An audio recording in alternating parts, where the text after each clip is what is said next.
क्या आपने कभी सोचा है कि यूपीएससी वालों को एस्पिरेंट क्यों कहा जाता है और मेडिकल और लॉ वालों को स्टूडेंट क्यों कहा जाता है? क्या आप भी 12th फेल मूवी देख के मोटिवेट हो गए थे यूपीएससी करने के लिए? आखिर क्यों यूपीएससी के पीछे लोग इतने ज्यादा भाग रहे हैं? और जिस यूपीएससी में आज से 10 साल पहले 2.5 लाख एप्लीकेशन होती थी, आजकल वो 13.5 लाख से भी ज्यादा क्रॉस हो चुकी है। सीट्स पहले भी उतनी ही थी 1000 प्लस, सीट्स आज भी उतनी है 1000 प्लस। तो आखिर क्या है इसके पीछे की सच्चाई, क्यों लोग इसके पीछे ज्यादा भाग रहे हैं? मीनिंगफुल फैक्ट्स के ऊपर बात करेंगे और वीडियो के मिड में आपको मैं एक ऐसा पॉइंट बताऊंगा कि आपकी आंखें एकदम खुली रह जाएंगी। तो चलिए जल्दी से वीडियो को स्टार्ट करते हैं। तो इस वीडियो में मेनली जो है 5 पॉइंट्स पे बात होगी। सबसे पहला पॉइंट आएगा स्टार्टिंग की, आखिर यूपीएससी की स्टार्टिंग कहाँ से हुई, किसने की और कब की। दूसरा पार्ट आएगा कोचिंग स्टाफ जो कि यूपीएससी की तैयारी करवाते हैं। तीसरा पार्ट आएगा यूपीएससी एस्पिरेंट जो कि यूपीएससी के लिए प्रिपेयर करते हैं। चौथा पार्ट आएगा एस्पिरेंट का फ्यूचर क्या है, फ्यूचर ऑफ यूपीएससी एस्पिरेंट। और पांचवा पार्ट आएगा कि यूपीएससी आपको करना चाहिए या फिर नहीं करना चाहिए। सबसे पहले स्टार्ट करते हैं अपने पहले पॉइंट से कि यूपीएससी की स्टार्टिंग कहाँ से हुई है। यूपीएससी की जो मेनली स्टार्टिंग है वो ब्रिटिश इंडिया से मानी जाती है। उस टाइम पे कोई ऐसा मेथड नहीं होता था कि इस तरीके से आप किसी को रिक्रूट कर सकते हो। उस समय नॉमिनेशन बेस पे सब कुछ चलता था और जो उनका सीनियर होता था वो आगे नॉमिनेट कर देता था कि इसे अब हम इस पोस्ट पे रखना चाहते हैं। उसके बाद सिलेक्टेड कैंडिडेट को लंदन भेजा जाता था, वहां जाके वो स्टडी करता था और वो आके अपना जॉब जो है ज्वाइन कर लेता था। बट लेटर ऑन 1854 में थॉमस मैकॉले जिन्हें कि लॉर्ड मैकॉले भी कहा जाता है, उन्होंने ये सजेशन दिया कि हम इसे मेरिट बेस के ऊपर भी करवा सकते हैं। अब इसमें इशू ये हुआ कि एक तो ये जो एग्जाम था वो लंदन के अंदर होता था और दूसरा जो उसका सिलेबस था वो मेनली यूरोपियन कल्चर से प्रेरित था। इट मींस के वो सिलेबस इंडियन इकोनॉमी पे बेस्ड नहीं था। इससे क्या हुआ, इंडियंस के लिए इस एग्जाम को क्रैक करना काफी ज्यादा मुश्किल हो गया। बट लेटर ऑन 1864 में सत्येंद्रनाथ टैगोर जो कि रविंद्रनाथ टैगोर के बड़े भाई हैं, उन्होंने इस एग्जाम को क्रैक किया। अब जो ब्रिटिशर थे उनके सामने एक और समस्या आ गई, वो नहीं चाहते थे कि ज्यादा इंडियंस हाई पोस्ट पे रहें, इसलिए आगे आगे ये जो प्रोसीजर था वो हार्ड होता गया। उसके अराउंड 55 साल के बाद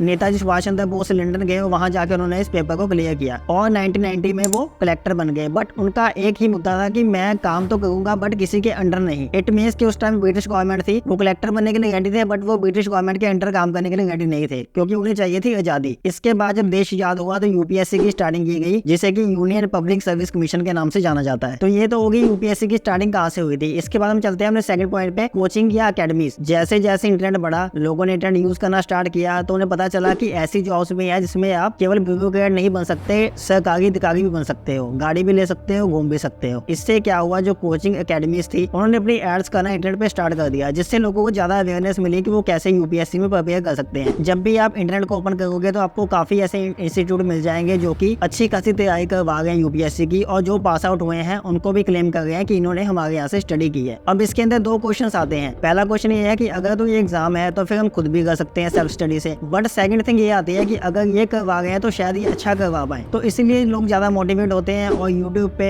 इंस्टाग्राम पे रील्स देख के वो इन गुरुज के पास जाते हैं अकेडमिक ट्रेनिंग लेने। अब मेन बात यहाँ पे ये आती है कि जो कोचिंग अकेडमीज है इनका फायदा आपको पास करवाने में नहीं है, इनका फायदा है आपको ज्यादा से ज्यादा अटेम्प्ट करवाने में। तो इसलिए ये जो कोचिंग अकेडमीज है ये ज्यादा आपको फोकस करती है मोटिवेट करने में। ये आपको स्टडी नहीं करवा रही, ये आपको एक सपना बेच रही है जिसके थ्रू ये इनके पैसे बन गए हैं। आप एक ऐसे एग्जाम की तैयारी कर रहे हो जिसमें पास होने की पॉसिबिलिटी पॉइंट्स में है, 1% भी नहीं है। मैं किसी को भी डीमोटिवेट नहीं कर रहा, मैं आपको बता रहा हूँ कि कोचिंग अकेडमीज एक्चुअल में क्या कर रही है। वो आपको स्टडी तो करवा रही है बट स्टडी से कहीं ज्यादा वो आपको सपने बेच रही है, जो कि कहीं ना कहीं गलत है। इसके बाद हम तीसरे पॉइंट पे चलते हैं, अपना यूपीएससी एस्पिरेंट। अब यूपीएससी एस्पिरेंट क्या है? यूपीएससी एस्पिरेंट वो है जो कि यूपीएससी की तैयारी कर रहा है। 12th fail movie I think सबने देखी होगी जो भी यूपीएससी से रिलेटेड है। उसमें आपने देखा कैसे एक लड़का इतनी ज्यादा मेहनत करता है और एट द एंड उन्हें वो सफलता मिल जाती है। बट आपने उसमें एक और कैरेक्टर देखा होगा, गौरी भैया जो कि अपना टी स्टॉल चलाते हैं यूपीएससी एग्जाम में प्रिपेयर ना होने के बाद। तो अगर आप मार्केट में निकलोगे तो आपको पास करने वाले बहुत कम दिखेंगे और जो गौरी भैया है उनकी पॉपुलेशन बहुत ज्यादा हो चुकी है। तो यूपीएससी एस्पिरेंट को एस्पिरेंट इसलिए कहा जाता है क्योंकि अगर आप लॉ के अंदर हो या मेडिकल के अंदर हो तो एक टाइम ऐसा आएगा कि आप एडवोकेट बन जाओगे या फिर आप डॉक्टर बन जाओगे। बट यूपीएससी के अंदर ऐसा कुछ नहीं है। अगर आपका एग्जाम क्लियर होता है फिर तो आप आसमान में होगे, बट अगर आपका एग्जाम क्लियर नहीं होता तो फिर आप जाओगे बिल्कुल बेसिक लेवल पे। यूपीएससी में मेनली जो है 3 स्टेज होती हैं, आप सभी को पता है। फर्स्ट स्टेज में आपका प्रीलिम्स होता है, प्रीलिम्स आप क्लियर करते हो, उसके बाद आप मेंस क्लियर करते हो, उसके बाद आप इंटरव्यू क्लियर करते हो। मान लीजिए पहले अटेम्प्ट में आपका प्रीलिम्स क्लियर हो गया बट मेंस में आप फंस जाते हो तो दूसरी बार आपको दोबारा से प्रीलिम क्लियर करना पड़ेगा। दूसरी बार में अगर मेंस तक पहुंचते हो, फेल होते हो, तो फिर दोबारा से आपको पहले से स्टार्टिंग करनी पड़ेगी। और अगर इंटरव्यू में रह जाते हो फिर चौथे अटेम्प्ट में भी आपको पहले से स्टार्ट करना पड़ेगा। और मेन थिंग इसमें यह है कि IAS IPS 1000 में से जो ऊपर वाले होते हैं 400-500 वही बनते हैं। जो ऊपर वाले 180 होते हैं वो IAS बनते हैं, उसके नीचे वाले 200-250 रैंक वाले होते हैं वो IPS बनते हैं, उसके बाद IFS में चले जाते हैं। और अगर उसे भी आप कैटेगरी वाइज देखोगे तो वो और ज्यादा नीचे आ जाता है। तो इसलिए जो मेन 6 साल होते हैं स्टडी के बाद एक एस्पिरेंट के, अगर तो वो क्लियर कर लेता है तो फिर तो अच्छा है, और अगर वो क्लियर नहीं कर पाता तो उसे में काफी ज्यादा मुश्किलों का सामना करना पड़ता है। इसके बाद हम अपने अगले पॉइंट में कहेंगे जो कि है फ्यूचर ऑफ एस्पिरेंट। अब हम बात करेंगे उस एस्पिरेंट की जिसने अपने सारे यूपीएससी के अटेम्प्ट्स यूज कर लिए हैं बट उसका कुछ भी नहीं हो पाया। अब उसकी जो एज है वो 30 से 32 साल हो चुकी है और वो कोई जॉब की तलाश में है। अब जो उसने पिछले 6 साल 7 साल 8 साल जो तैयारी की है वो उसकी जॉब के अंदर काम में नहीं आएगी, ना ही किसी इंटरव्यू में काम में आएगी। और जब वो कंपैरिजन में जाएगा या वो कंपटीशन में जाएगा तो वो कंपटीशन करेगा 20 से 22 साल के बच्चों के बीच में जो कि अभी अभी अपनी डिग्री प्राप्त करके आए हैं। तो इस टाइम में उसके लिए जॉब करना भी हार्ड हो जाएगा और फिर जो उसकी लाइफ है उसकी शादी भी हो जाएगी, उसके बच्चे भी हो जाएंगे। तो फिर वो सोचता है कि चलो अब ऐसी ही लाइफ है, ऐसे ही जिंदगी को चलाते हैं। तो इसमें मेन सोचने वाली बात यह है कि अगर एस्पिरेंट क्लियर कर लेगा फिर तो अच्छा है, अगर वो क्लियर नहीं कर पाता तो फिर तो फ्यूचर बहुत ही ज्यादा हार्ड होने वाला है। साथ ही साथ अगर वो सोचता है कि वो किसी और कॉम्पिटिटिव एग्जाम की तैयारी कर ले या फिर वो स्टेट गवर्नमेंट के साथ जाके मिल जाए, वहाँ पे किसी एग्जाम की तैयारी करके वहाँ पे अपना एग्जाम क्लियर कर ले, बट उसके लिए आपको दोबारा से तैयारी करनी पड़ेगी। तो इन चीजों को माइंड में लेकर चलना पड़ता है। अब लास्ट में बात आती है यूपीएससी करना चाहिए या फिर नहीं करना चाहिए। तो देखो सिंपल सा लॉजिक है, अगर तो आप स्टडीज में अच्छे हो, जैसे मान लीजिए आपकी क्लास के अंदर 100 बच्चे थे और आप उन 100 बच्चों के बीच में 1 2 या 3 नंबर पे आते थे, तो भी आप सोच सकते हो कि हाँ मैं यूपीएससी कर सकता हूँ। बट अगर स्टडीज में आप वीक थे, 50 बच्चे क्लास में थे, उसमें से भी आप 25 में आ गए थे, तो कहाँ 10 लाख में आप 1 नंबर पे आओगे। तो अपने आप को आपको पहचानना पड़ेगा कि क्या आप यूपीएससी के लिए बने हो, क्योंकि जो भी नहीं है कि अगर आप अकेडमीज में अच्छे हो तो आप यूपीएससी क्लियर कर लोगे। इसके लिए काफी चीजें मैटर करेंगी। पहला, आपकी स्टडीज अच्छी होनी चाहिए। दूसरा, जब आप इंटरव्यू देने जाओगे तो सामने सिलेक्टर का मूड कैसा है वो भी कई बार डिपेंड करता है आपका एग्जाम क्लियर करवाने के लिए। तो इन सब चीजों को माइंड में रखना पड़ता है। तो इसका सिंपल सा फंडा है कि जल्दी स्टार्ट करो, 20-21 साल में अपना पहला अटेम्प्ट दो, दूसरा दो, तीसरा दो। अगर आपको लगता है कि 2-3 अटेम्प्ट्स में कुछ नहीं बनेगा तो फिर आगे अपना